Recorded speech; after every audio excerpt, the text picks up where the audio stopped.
All right, hi everyone, how are you doing? So obviously last month I spent a lot of time working on a human animation pipeline, and there's still a lot of work to do there. It kind of came to a head with a video that was like the end of expensive motion capture. However, I drained so much time working on that. I mean, it was good stuff, learned a lot, built some really good technologies. Now this month I've been working on product and the connected space project for Patreon. Now on that matter, because I've been doing a lot of writing for that project, we're going to be talking a bit about animated short production. So there'll be a section of this video talking about the philosophy and the psychology behind making something like an animated short for me, or rather a little series, as well as some music production. So we're going to take a look at that. Likewise, I just want to say that I've put a book in progress up on the Patreon called The Matakovo. Now, this is an interesting one because it's actually a compilation of the kind of science/law writings for the fictional project we're writing on, but it has a narrative purpose to it. It is incomplete. It's basically a reference document for me and something fun/interesting to read for other people. In the story, we have in the universe called the Foldverse, a collection of scientists studying the nature/shape of reality, and during one experiment at a later point in time, a discontinuity experiment is occurring, basically seeing what happens when various spaces are not observed under certain conditions, and in one of those experiments, a book appears out of nowhere.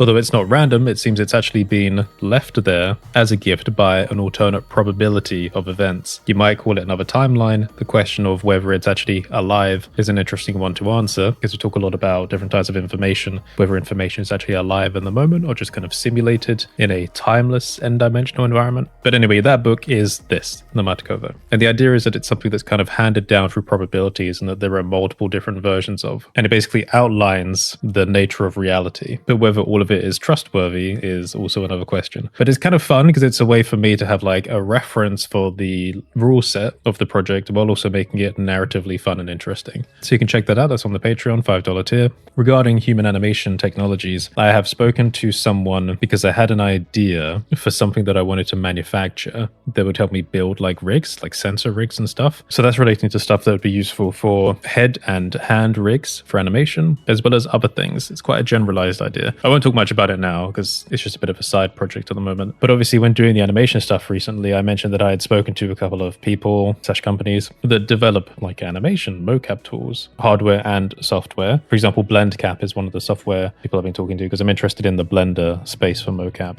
More and more are popping up all the time. So there are a lot of tools that need to get investigated. Whether or not they'll be useful, I don't know. We'll have to see. But I feel like I'm in a pretty good position now that regardless of what happens and where I go with the human animation project, I don't think I will need the help of any company in the end. If any other companies want to jump in and show that they actually have something valuable, then that's fine. But I don't think we need them because like I said, the only thing that's missing is hand movement. And I can just fully substitute that just by improving the control rig to control multiple fingers at once, right? And the bending. Because once that rig control is easy, then it's very easy to fix the animation afterwards because I've already written unbaking scripts for Blender. So there's fewer keyframes to modify. And then a version of the script that I already have is a keyframe refilling in tool, right? Which tries to project a curve between the points, even if it's on the linear interpolation mode. So the actual sampling rate, which was another one of my problems that I mentioned, isn't actually a problem because you could just fill in interpolating keyframes as much as you want with script. So we don't need anyone. I know that Good has been working on some tools, so maybe I'll look into these as well because this could be quite useful for me. Again, for animation related stuff, I'm just kind of in a phrase where it's like just absorb every tool, and even if something's not quite right, I can modify any add-on as well, then make like just a completely personal local version. But the way I see it, the more people in the community working on problems like this, the more I can steal.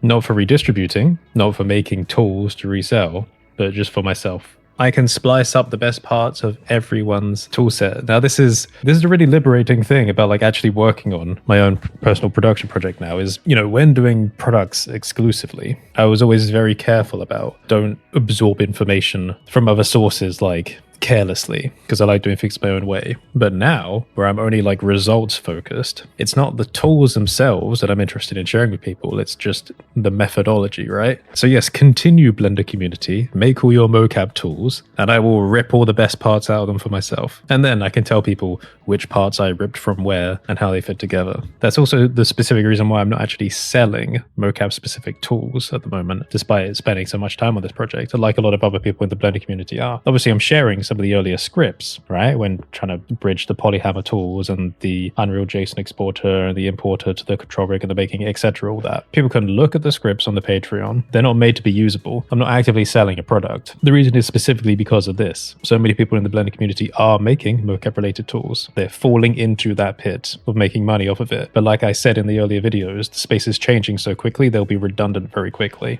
But likewise, if I did, then I would be entering a highly competitive space, which I don't want to do because I'm just looking for results. And I saw this because a couple of mocap tools released on a popular Blender marketplace recently, and I saw immediately the infighting that happened, where one was saying that the other had copied from them and all this stuff going on. And it was just like school ground, bitchy, childish, pathetic. But the point is, not making a mocap product out of all of this new knowledge allows me to do exactly this: rip and tear the best parts from everyone else and create something very powerful for myself. That's the fun of not jumping in a competitive space. I can let everyone else do the competition. I can just rip the best out of it. So yeah, like I said, carry on.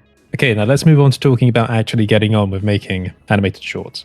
Yes, I know I need a haircut. Someone's already told me in the comments, so maybe I'll just wear this for now. We're in the audio-visual workspace. We'll talk a little bit about music, talk a little bit about some plans. Before we do, it's kind of funny.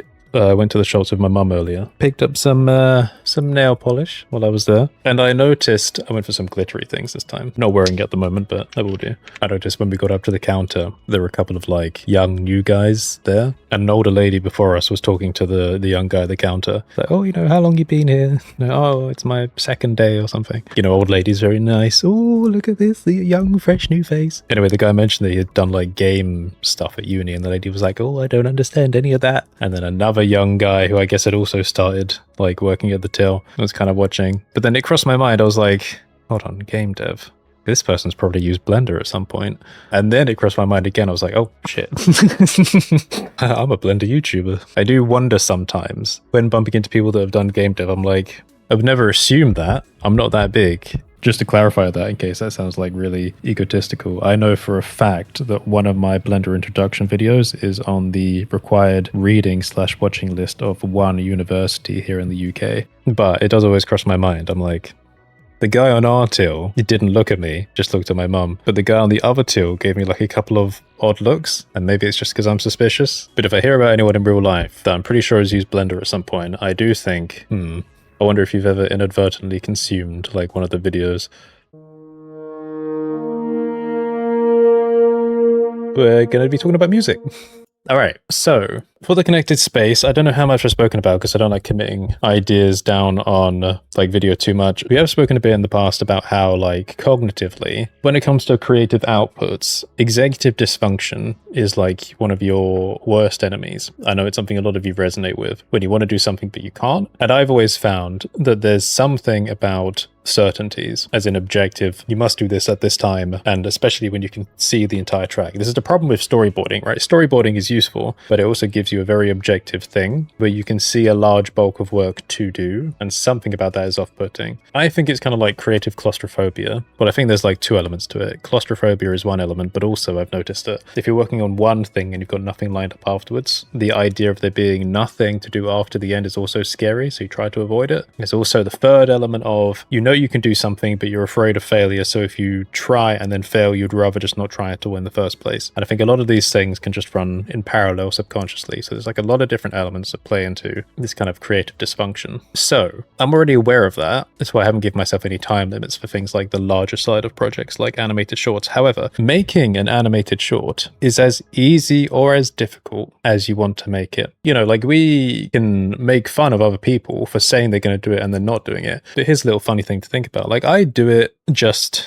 incidentally, you know, like as the test for the render farm, Oh Suzanne, or Epoch in the past, or when doing the recent animation video, that little low-res shot of like the talking demo. You know, the reason why those things exist is not because I set out with a plan to do them. The only reason they exist is because they were just an accompaniment to something else. So for example, Epoch didn't happen because I planned to do a short all the way back then. I was just playing around with animation stuff and the models, and it was fun, and I thought, oh, doesn't that look cool? I want to show people over the course of about 4 days days, it was done. It was playing with Eevee as well. Oh Suzanne exists not because I set out to do a short, but because I was wanting to test a render farm. And again, that little walking, talking human animation demo exists not because I wanted to make one, but because I wanted just to prove a point, to show how facial animation and body animation could run in parallel. The point is, with this kind of mind, the only way that things get done is by not trying to do them intentionally. So it is, tricky trying to communicate that with people when you're like trying to get people on board with a project idea, especially when it comes to things like Patreon. If you need the support and you want to get people signed up, you want to be able to give them objective things like, hey, we're going to make an animated short. That's the front end. I'm going to maybe tell you a little bit about how it's actually cognitively working back end.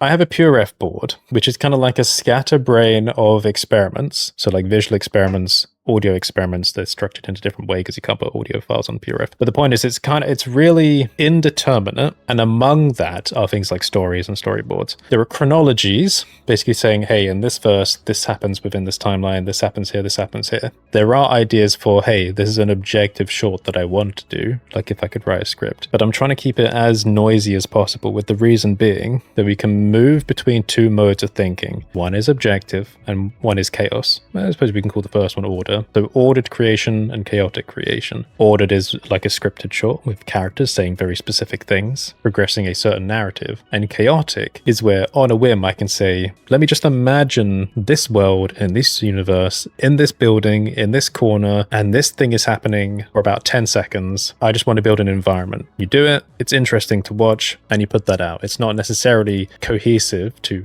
a narrative, but it is still something valuable. It's like a vision into the universe. So that's why the plan has been, despite saying to people, hey, we're doing an animated short, I've actually broken it down into, I think, 4 categories. Visions is if I want to make something visual, and it may just be like a 1 day's work, do a little animation, very immersive, like we're looking into a part of the story without it actually being like a cohesive short. And these may be a numbered series, it doesn't really matter. Maybe I'll throw in like some extra things in there. Visions, number 1, 2, 3, whatever. Frequencies is something a bit more audio biased, but we'll still have visual content. So it's like, if I just want to chaotically play around with like different music of different styles, and I think, you know what, I'm conceptually imagining this moment in this world and this is happening, and I just make a little piece for that. Frequencies, number 1, 2, 3, 4, and interlacing puzzles in between. Ordered creation, therefore, is, as we said, narrative, following a story, a storyboard, a script. Chaotic creation is just consumable moments that occur just because. So the time of recording this, nothing exists on the Connected Space channel. That's the target output. It's like, okay, well, when you have ordered content, release it there. When you have chaotic content, release it there. Chaotic is objectively easier to make. There are lower stakes. It's fully experimental. And in the end, if you had a sequence of chaotic outputs, you could, in theory, add them together, comp them together. This is how I do videos sometimes. So it's very non-scary making a short chaotic output. But once you just comp them together, look at that. That's an entire video. And it may not make sense, but it will be entertaining. It will be just raw chaos, but entertaining chaos. It's the indeterminate and the determinate. And if you read some of the content that's available on the Patreon, of which more will be coming, the idea of indeterminate and determinate things kind of being paradoxically in conflict, but also producing like a cohesive whole is like central to the story. So anyway, on the matter of music, sorry, we just rambled on for a bit then. I've been, playing around with building like a little virtual orchestra. I'm sure a lot of people that do music stuff have heard of Spitfire. They do a whole bunch of quite high quality like libraries / VSTs and collaborations with different orchestras. I've got one of their BBC libraries as well. The Spitfire ones I quite like though, because there are certain performance modes that just feel so much more natural when it comes to playing. And I've mentioned before when doing audio stuff that the Prometheus life theme, the motif, is always like a calibration point I go back to.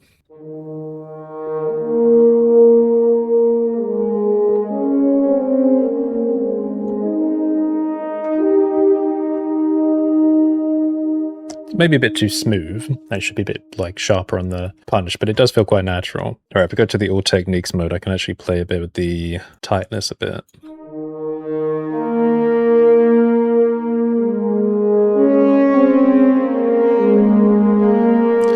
Now, obviously, it's a bit less natural when it's just like brr, brr, brr, brr, and not like blending together. But you get control over it. It is just really interesting how they put these tools together. Like you can simulate an orchestra in your own little studio, and there's just so freaking much to work with. And then you can just modulate that however you want. modify it. What I want to do is I want to kind of come up with a template for a personalized orchestra, modify the sound profile of that, and then use that to kind of build out simple motifs, ambience, compose them together, then do variations, and then maybe make that available to people, if you want to use it. Or I'll just start putting it together into a little library for myself and then consider some of it copyrightable and then others of it maybe royalty free for people to use.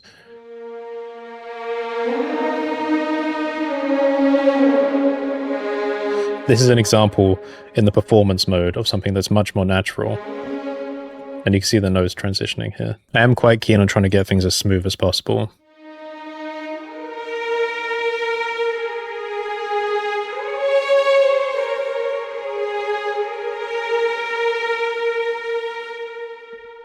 I wonder if I can actually find one of my own motifs. Hang on.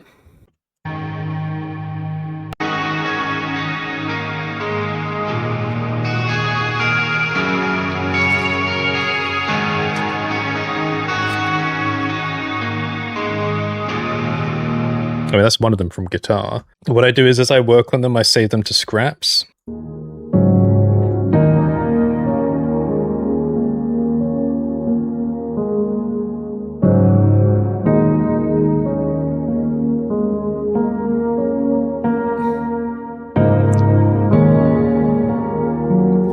And earlier scraps don't really make much sense, but they're just like moods. And then as you work down the scraps, you kind of change instrument, change sounds, change motif, make it a bit more refined. But it means you can always cycle back to it, because then if you want to use the earlier scrap like a background in something, then it still has value.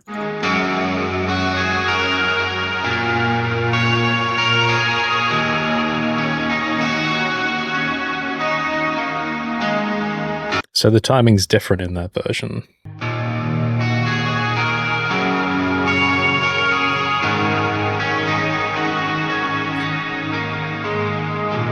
But I don't remember the exact notes.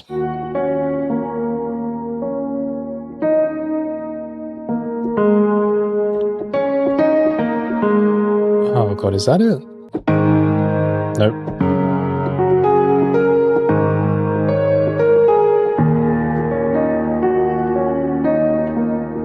Yeah, that's it. Yeah, so it's somewhere in there. So because I don't read music, I need to find a way of remembering the notes. I mean, I do have them saved to some files, but I kind of I think I might have lost the Ableton files. I wonder if I would benefit from having a camera to literally visually show me like where my hands are for each of like the saved ones. All right, well, let's try strings on one of my motifs.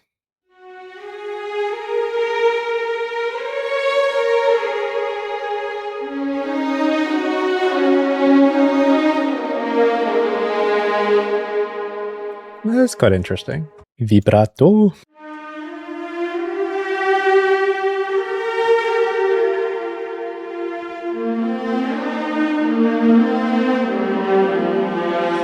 Takes a bit long for the notes to start on that.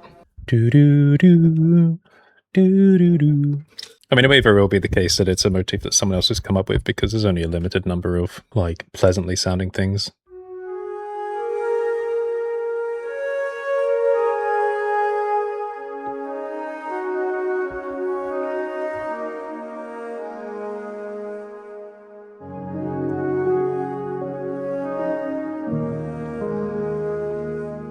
All right, I'll play with it. I've got to get back to other stuff. Remember, if you want to help out, sign up to the Patreon. On the $5 tier, you get access to production files and all the lore posts, storyboards that are available, and more will be added over time. This will be a long-time project, and I could really do with the help, because though we had a rise in support over the last couple of months, when spending the whole of last month doing the human animation project, I had a pretty big drop-off, which was a kind of necessary sacrifice. Like, I gained such an important tool set, but I spoke to some really good friends at the beginning of this month, because I wanted to get a bit of input on like where I should be investing time. I was like, the product space is dying. Storytelling is the only persistent thing in human culture, and developing technologies gives us power. All of these have trade-offs. I spent all this time in the Blender community kind of being told by people, including you, the audience members, that the only thing you want are tools to help you. I asked my friends, I was like, when I announced the connected space, why did I suddenly get a boost of financial support? I wasn't making a tool or anything. And then when I started spending a month working on like tools, of which the methodology, again, is the value, you. I was like, why did I suddenly lose support like doing that? Because I was getting, again, like on YouTube, all these people saying, yes, carry on, carry on, carry on. Like people saying carry on, but then the financial support leaves. And so with me, it's like this weird, say, what is this dissonance? I can't, I'm not in the position to understand it because I'm the developer in this space. So